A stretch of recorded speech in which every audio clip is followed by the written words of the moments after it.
That morning, what froze was not just payroll, it was my reputation, my employees' trust, and the firm I built through countless sleepless nights. Walking into the bank, seeing my parents sitting inside the glass office as if they controlled my company's fate, a chilling realization hit me. This was not family help, it was a calculated trap. If I panicked for a single second, I would hand them my entire business on a silver platter. I am Piper Lopez, 36 years old, founder and chief executive officer of Cinder Ward Compliance Group. I deal in risk. I map out worst-case scenarios for corporate clients, isolate vulnerabilities in their operational frameworks, and build heavy firewalls before the smoke ever has a chance to appear. I am highly compensated to be the one person in the room who never loses her head when the alarms start screaming. At exactly 6:07 in the morning, my phone screen illuminated my dark bedroom with a sterile glare that felt uniquely aggressive. It was payroll day, the 15th of the month. I opened the Halcyon Reserve corporate banking application to do my routine final authorization check, a habit I maintained even after hiring an entire finance department. Instead of the familiar, comforting green approval queue, a solid banner of crimson red locked the entire screen. The text was stark, fully capitalized, and absolute, restricted hold. My thumb hovered over the smooth glass of the screen. My resting heart rate kicked up a fraction of a beat, a purely biological response. But my years of corporate crisis training immediately locked my physical reactions in an iron box. I did not gasp. I did not drop the device onto the bedsheets. I steadily tapped the menu to view the secondary accounts. The main operational ledger was completely grayed out. The vendor payable queue, which handled thousands of dollars in weekly external transfers, was locked. Even the emergency reserve treasury account, a separate secure vault altogether, bore the identical red warning banner. This was not a missed decimal point. This was not a routine anti-money laundering flag triggered by an unusually large high-yield transfer. A single transaction error creates a localized, temporary freeze on one specific wire. A synchronized lock across the primary, operational, and reserve channels meant something entirely different. Someone had bypassed the surface-level transactions and reached deep down to touch the structural root of the account architecture itself. Most founders in my position would have dialed the office immediately. They would have woken up their chief financial officer, screamed at their head of operations, or fired off a frantic, emotionally charged email to the entire executive board demanding answers. I did none of those things. I placed the phone gently on the wooden nightstand. Panic is a highly contagious disease. In the corporate compliance industry, reputation is the only currency that truly matters. A rumor that Cinder Ward Compliance Group could not meet its payroll obligations would leak to the wider industry by 8 o'clock in the morning. By noon, nervous clients would start pulling their massive retainers. By Friday evening, the firm I had built with my own blood and sleepless nights would be a hollow, worthless shell. Rumors about insolvency destroy companies infinitely faster than the actual underlying fraud.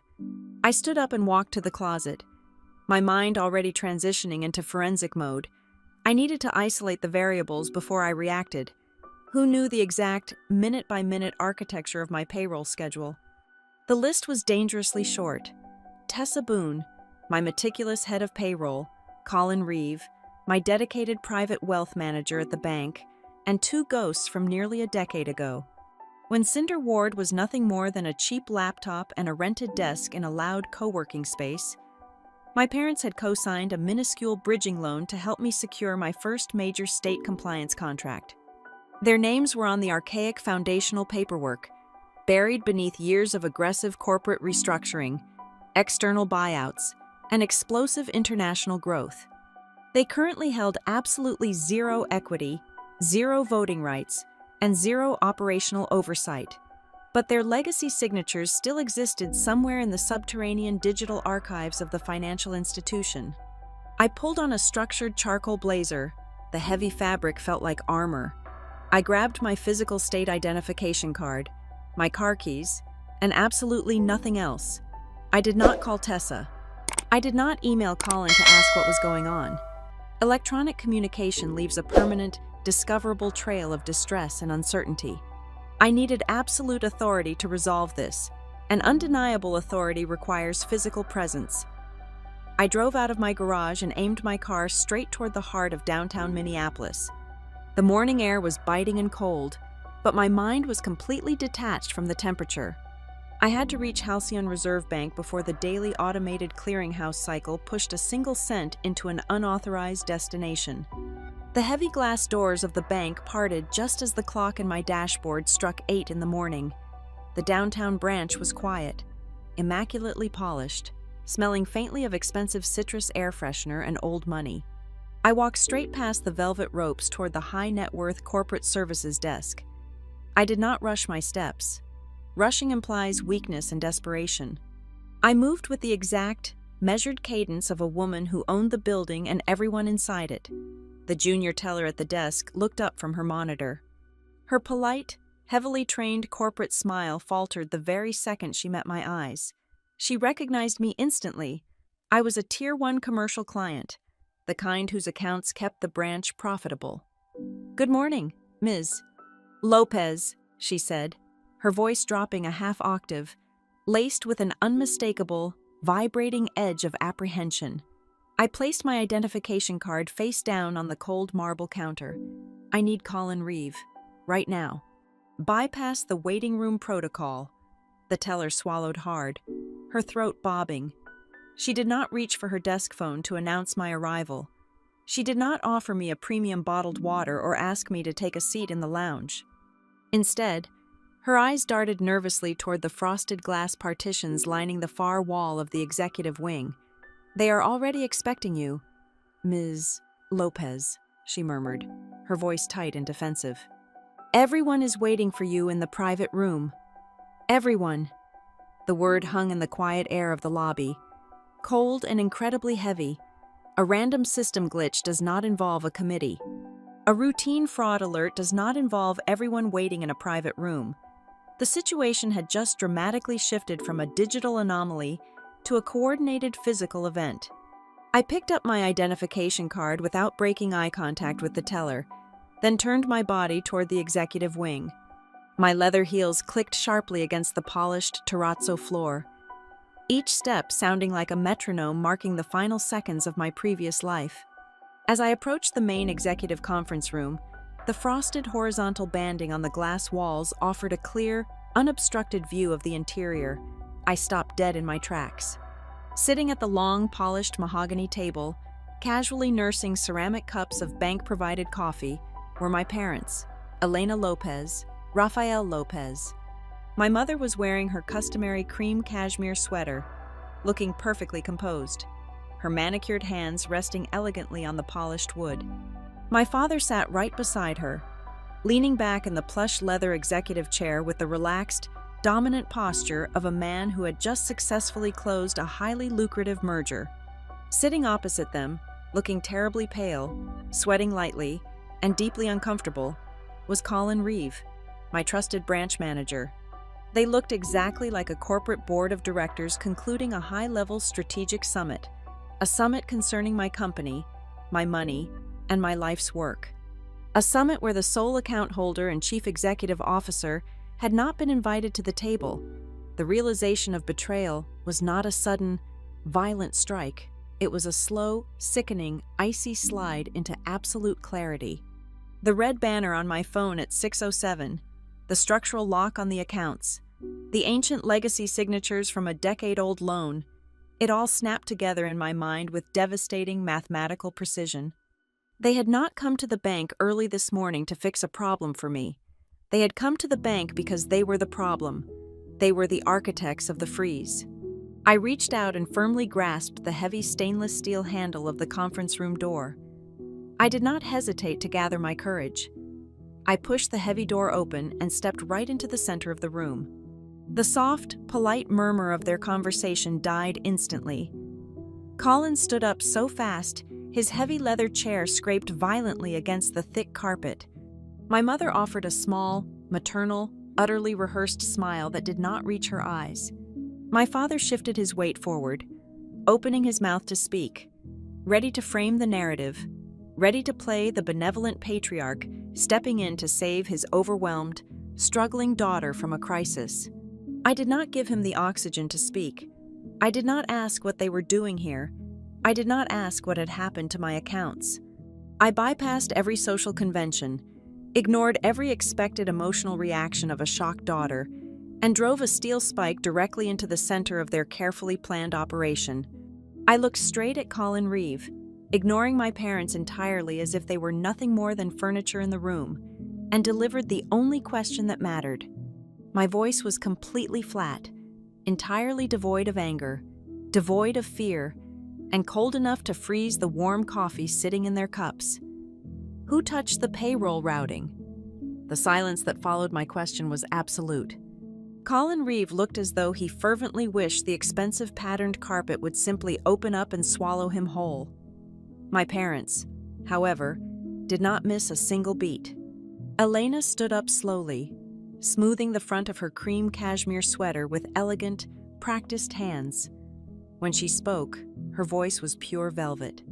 It was carefully modulated to project an aura of maternal warmth mixed heavily with executive concern.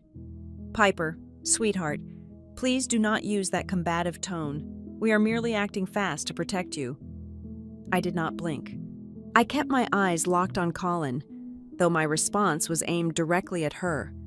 "Define protecting me." Raphael took the opening, leaning forward to dominate the visual space of the conference table. He reached into his sleek leather briefcase and extracted a thick, professionally bound stack of heavy stock paper.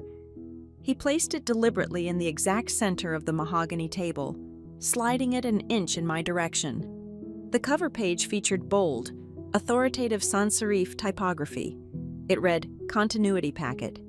"Your current payment infrastructure is completely compromised," my father stated, utilizing the exact grave, lecturing tone he reserved for dressing down junior analysts. "We received credible back-channel intelligence late last night regarding a massive data breach involving one of your primary client's third-party vendors. Your legacy payout system was directly exposed. If we had not initiated a protective freeze this morning, your entire operational capital could have been completely drained by foreign actors before sunrise." I stared at the heavy binder resting on the table. A data breach. A protective freeze. They were weaponizing the precise corporate terminology my own compliance firm used every single day to sell risk mitigation protocols to global conglomerates. "Because you were unreachable," Raphael continued smoothly, interlacing his fingers, "and because we still hold legacy signatory rights from your foundational incorporation documents, we triggered an emergency fiduciary bypass. We have established a secure, temporary payout vector to ensure your business survives the week." He tapped the thick binder with his index finger. "The payroll will run directly through Lopez Continuity Services Limited Liability Company. It is a fully capitalized, heavily insulated intermediate vehicle, completely stable, completely professional." I processed the syllables as they hit the cold air of the room. Lopez Continuity Services Limited Liability Company. Setting up a corporate bank account with routing capabilities for a new legal entity takes days, often weeks, of rigorous background checks and paperwork. This was not a spontaneous midnight rescue mission. Elena walked around the edge of the table, reaching out with a perfectly manicured hand to touch my arm. I stepped back exactly 2 inches, letting her fingers grasp empty air. She sighed, a delicate, practiced sound of parental martyrdom. "Your people will still get paid right on time, Piper," she murmured softly. "The money is simply taking a safer detour through a structure your family controls. Just for a few days, just until the cyber threat is neutralized, and you are feeling a little calmer." Calmer. There it was, the psychological kill shot. Frame the female founder as emotional, erratic, and utterly overwhelmed by the pressures of leadership. Frame the parents as the stable, rational adults stepping in to manage a crisis the hysterical child could not handle. But I was not listening to a mother and a father trying to comfort a distressed daughter. The cadence of their speech, the synchronized handoffs in their conversation, the perfectly prepared glossy documentation sitting on the table. It was a pitch. I was standing in my own banking institution, watching two people casually pitch a hostile corporate takeover disguised as a high-yield financial rescue product. I finally broke my gaze away from the binder and focused entirely on the branch manager, who was sweating lightly in his tailored suit. "Colin, look at me." Colin swallowed hard, pushing his glasses up the bridge of his nose. His hands were visibly shaking as he rested them on his laptop. "Ms. Lopez, I assure you, we followed rigorous standard banking protocols. At approximately 2 a.m, our automated system received an emergency routing alteration request. It was accompanied by a fully executed business continuity directive." "Signed by whom?" I asked, my voice dropping to a dangerous near whisper. "Signed under the legacy guarantor provisions," Colin stammered, gesturing weakly toward Raphael. "The documents assert that in the event of a catastrophic cyber threat, the original guarantors have the right to assume temporary administrative custody of the outgoing cash flow to prevent total corporate insolvency. It is standard operational procedure for a company your size," Raphael interjected sharply, glancing at the heavy gold watch on his left wrist to introduce a new, pressing variable into the room. "And we are running out of time. It is currently 8:20 a.m. Your automated payroll processing window closes exactly at 9. If you do not sign the authorization releasing the funds to our holding company right now, your employees will not receive their paychecks today." Raphael leaned back in his chair, adopting a posture of supreme, untouchable confidence. "And let us be very honest with each other. Piper, when a risk management firm misses a payroll cycle, the industry does not blame a banking glitch. They blame the chief executive officer. They will say you mismanaged client funds. They will say you are secretly going under. You will lose every major contract you hold by Monday morning." The trap was exquisitely constructed and deeply cruel. They had manufactured an invisible crisis, inserted themselves as the only viable, immediate solution, and were now using my own employees' livelihoods as a ticking time bomb to force my hand. Sign the money over to their mysterious new entity, or watch my professional reputation burn to ashes before lunch. Elena offered that soft, velvet smile once more. "Just sign the transfer protocol, darling. Let us handle this terrible stress for you. You have been working far too hard lately anyway. Let your family take the wheel." I felt the familiar, icy calm of a forensic auditor wash over my brain, shutting down every emotional receptor in my body. Panic is a luxury reserved for people who do not understand the underlying mechanics of a system. When you understand the mechanics, there is absolutely no fear.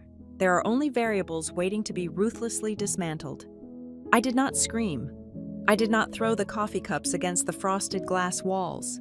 I did not argue about whether I was calm or whether there was a legitimate data breach. Arguing the premise gives the opponent's lie immediate validity. You do not argue with a forged premise. You dissect it under a microscope until it bleeds.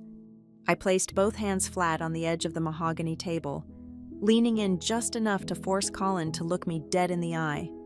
"Colin," I said, my words crisp and sharp as freshly broken glass, "I am not signing a single piece of paper. Instead, you are going to turn your computer monitor around right now. I want you to pull up the exact operational control notes on this account." Colin hesitated, his eyes darting nervously toward Raphael for permission. "Do not look at him," I snapped, my voice finally cracking like a whip through the quiet room, making the branch manager physically flinch. "I am the sole equity owner of Cinderward. I am your Tier 1 commercial client. Turn the screen around." Colin hurriedly rotated the large display toward me. "Now," I commanded. "Open the submitted digital documents. I want to see the precise timestamp of the submission. I want the Internet Protocol address of the sender. I want the phone number used for the two-factor biometric verification. And I want you to pull the complete incorporation history and destination routing numbers for this so-called Lopez Continuity Services Limited Liability Company." Raphael's smug expression faltered for a fraction of a second.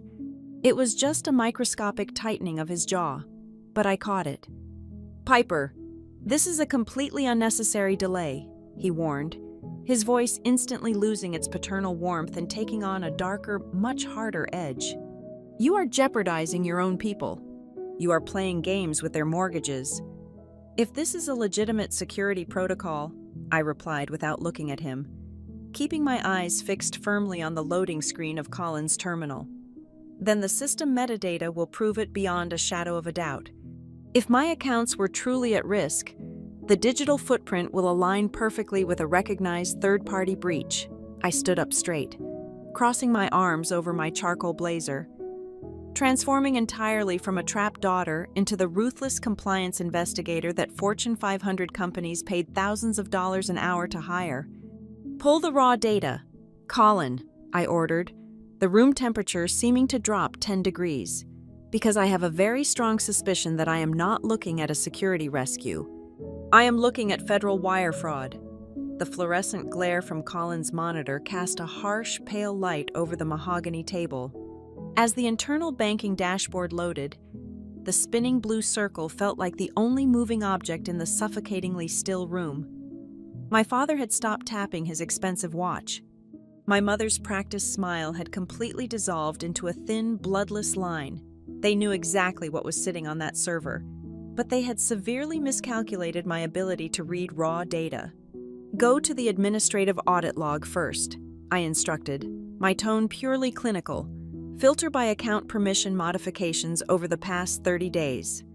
Colin's trembling fingers clicked the mouse. A dense spreadsheet of back-end activity populated the screen.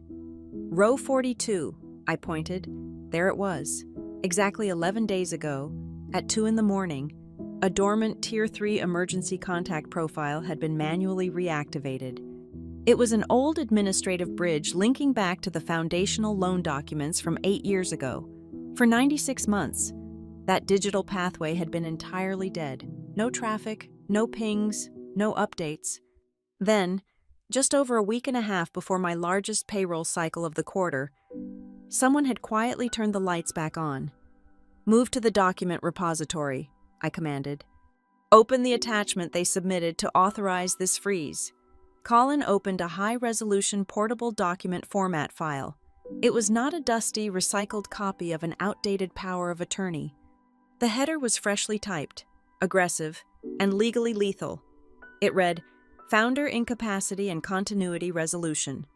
The text below it, formally designated Lopez Continuity Services Limited Liability Company as the sole temporary administrator of all outgoing operational expenditures. Incapacity, I read the word aloud, tasting the absolute malice behind the legal jargon. You did not just claim there was a cyber threat. You claimed I was medically or psychologically unfit to govern my own firm.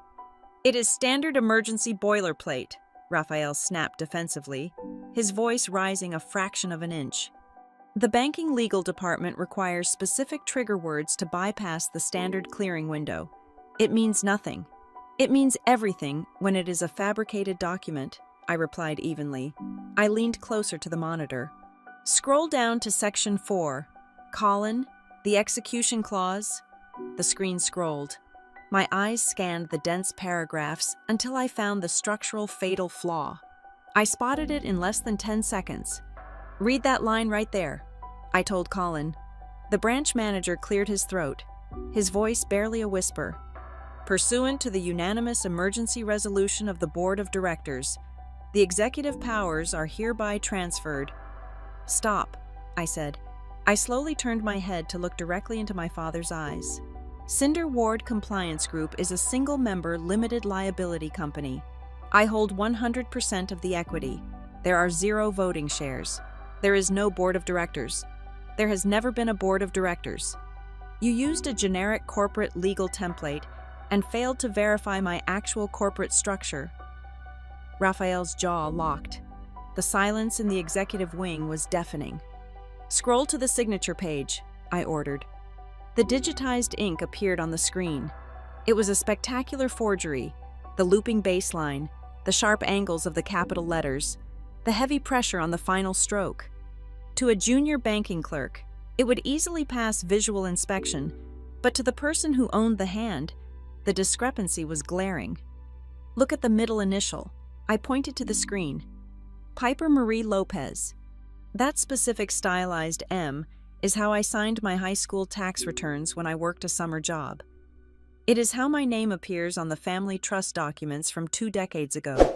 I dropped the middle initial from all my professional legal signatures 7 years ago. The only people who would possess a physical copy of that specific signature variation are the 2 people sitting across from me. I did not wait for them to defend the forgery. I was systematically dismantling their trap, piece by piece, and I needed to expose the entire architecture before they could attempt to spin a new narrative. "Pull the file properties," I told Colin.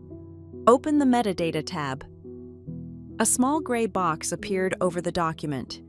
The digital footprint of a file never lies. It records the exact make and model of the scanning machine, the software version, and the precise time of creation. The document was printed and scanned at a rented commercial workspace. I read the data aloud, my voice steady and completely devoid of mercy. A shared office facility located on the west side of the city, exactly 3 blocks away from your private investment firm, Raphael. It did not originate from my corporate headquarters. It did not come from my legal counsel. Elena tried to intervene, her voice trembling slightly, shedding the velvet smoothness she had weaponized earlier. "Piper, you are overanalyzing technicalities. We used an external service to ensure the documents were processed securely and quickly. We were just trying to help you." "Help me," I repeated, the words tasting like ash. "Colin, how did they pass the 2-factor identity verification to authorize the lock?" "The system requires a live phone confirmation for any change to the primary routing architecture." Colin looked at his screen, his face draining of whatever color was left. The verification code was sent via an automated voice call to a secondary mobile number listed on the legacy guarantor file. "And what is that number?" I asked. Colin recited a 10-digit sequence. It was a number I had not used since I was in college. It was tied to an old family mobile data plan that Elena had managed and kept active for over 15 years. My mother had intercepted the automated banking security call using an obsolete phone line she still controlled, bypassing my personal device entirely. The scope of the betrayal was expanding rapidly, transforming from a desperate, panicked overreach into a chillingly methodical operation. "One last thing, Colin," I said, my chest feeling tight, though my breathing remained perfectly controlled. "Check the receiving entity, Lopez Continuity Services, Limited Liability Company.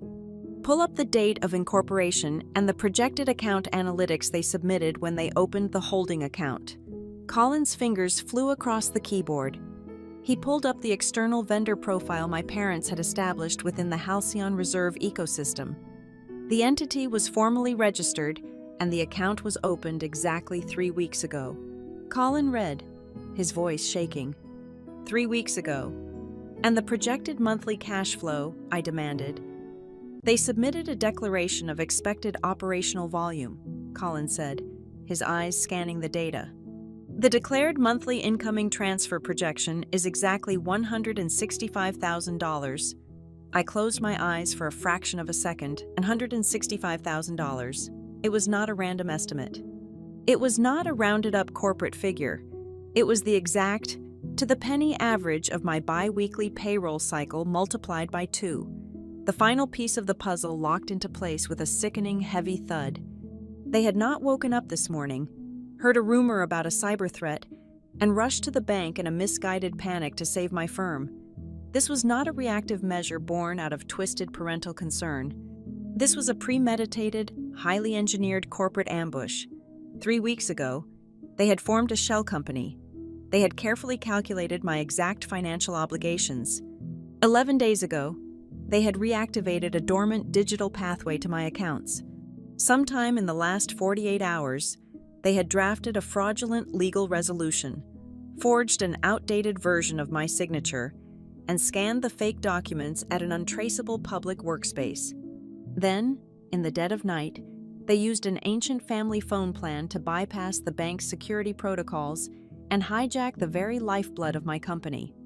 They had built a shadow pipeline, complete with a convincing narrative and a set of flawless fake documents, waiting in the dark to catch my money before I even realized I was bleeding. They were not trying to protect my business from foreign actors. They were the foreign actors, and they had come to take absolutely everything. The hum of the server ventilation above us was the only sound left in the room, heavy and metallic. Colin was still staring blankly at the Shell Company Incorporation date on his monitor when the system suddenly flashed a harsh yellow across his screen. A sharp, two-tone chime echoed from his desktop speakers. My eyes snapped to the fresh notification box hovering in the top right corner of his display. It read, "Pending authorization, new vendor onboarding request." The origin code listed was not the bank's internal portal. It was an API call coming directly from Cinder Ward's own secure human resources management software. I checked the digital clock on the bottom of the screen. It was 8:34 in the morning. The request had been generated exactly 3 seconds ago. The air in my lungs turned to ice.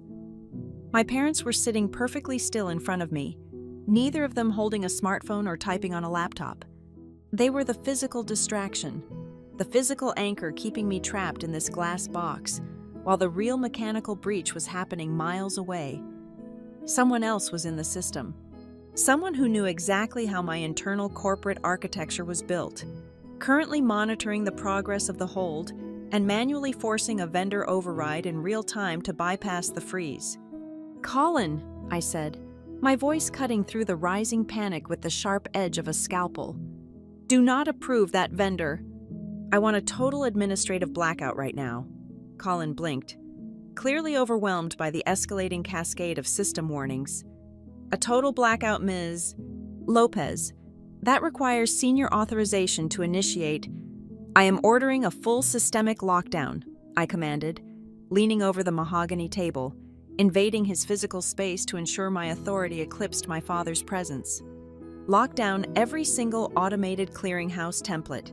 Freeze all vendor approvals. Suspend all signatory modification rights. Shut down the routing paths across the primary, the reserve, and the operating accounts. Absolute zero movement on every single ledger under the Cinder Ward umbrella." Elena slammed her open palm flat against the polished wood table. The sudden, violent sound made Colin jump in his leather chair. The soft, maternal velvet was entirely gone from her voice, replaced by a vicious, panicked screech. "You are out of your mind," she shouted, her face flushing a deep, angry crimson. "Do not listen to her, Colin. She is having a paranoid breakdown. If you freeze the vendor templates, the payroll batch will definitively fail. You are starving your own staff on the 15th of the month. You are going to look completely insane, completely irresponsible, and you will destroy your firm before lunch." "My firm is already under attack," I fired back, not breaking eye contact with the branch manager. "Execute the lockdown." "She is jeopardizing dozens of families," Raphael bellowed, his deep voice rattling the thin glass walls of the conference room. "We have the continuity mandate. We have the authority to bypass her." The door to the executive suite swung open with a quiet, deliberate click that somehow managed to silence the shouting match instantly. A woman stepped into the room. She was in her late 40s, wearing a tailored navy suit devoid of any jewelry or branding. She did not introduce herself with a smile. She did not offer a handshake. She carried a sleek black tablet in one hand and radiated a chilling, absolute stillness that instantly sucked the remaining oxygen out of the room. She was terrifyingly calm, wielding a presence far more dominant than my father's loudest roar. "I am Marisol Vance," she stated, her voice a low, steady hum that demanded absolute compliance. "Regional fraud investigator for Halcyon Reserve." She walked straight to the table, completely ignoring my parents, and positioned herself beside Colin. "Step away from the terminal. Mr. Reeve," Marisol ordered. Colin scrambled out of his chair as if the leather had caught fire. Marisol did not sit down. She leaned over the keyboard, her fingers moving with rapid, brutal efficiency. She dismissed the pending vendor alert and opened a hidden administrative diagnostic window that even Tier 1 clients were never supposed to see. "I have been monitoring this escalation from the regional hub since the primary account lock triggered," Marisol said, her eyes scanning lines of code scrolling down the monitor. I saw the vendor.